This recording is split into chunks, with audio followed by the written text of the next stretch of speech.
Good morning. Good morning, world. This is David Ramati speaking from Kiridarba, everyone. And what we are going to do today is we're going to think about where we are and think about where we were.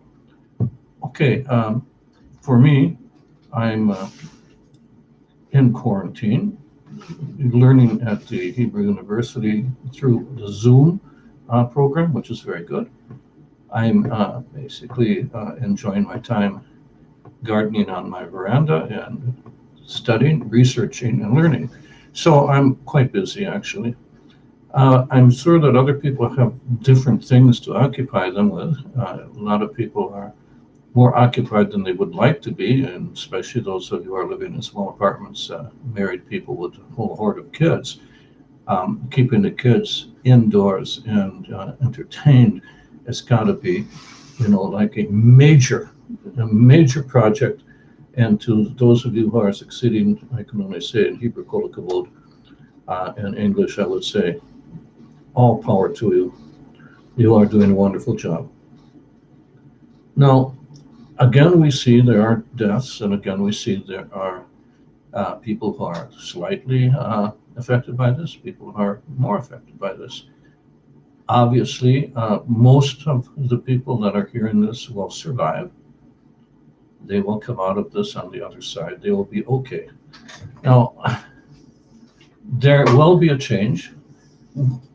We know that flus change our gene pool. Those of us that survive will never, ever be the way we were before. Before, we had one set of genes, and now our genes are going to mutate along with an immunity to this new flu, just as happened in the Black Death and all the way through history. These flus cause human mutations through the human gene pool. So humanity will be forever changed. Technically, we won't be the same group of humans as we were before. I don't know what that's going to mean because none of us will be around 1,000 years from now to see the difference. But we need to know that we will survive. Most of you who are listening to me are in the age group that will survive. I'm supposedly in the age group that's hard to survive, but as you all know, nothing kills me. I'm indestructible.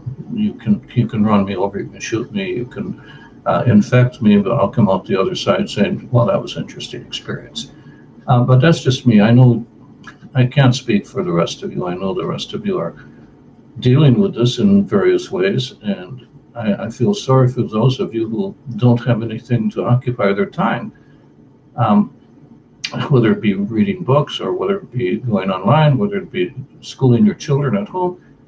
You must keep busy. You cannot stagnate into self-pity. You cannot stagnate into the, I would say, hunkered down mentality. We have to do the best with what we can, and of course we are doing so. I have greatest respect for my fellow human who is dealing with this in such an admirable way. It restores my faith in humanity. And I believe that the deity, however we can think of what the deity might be, will definitely be waiting at the other end of this, just as the deity was there before. Nothing happens by accident. Everything happens for a good purpose.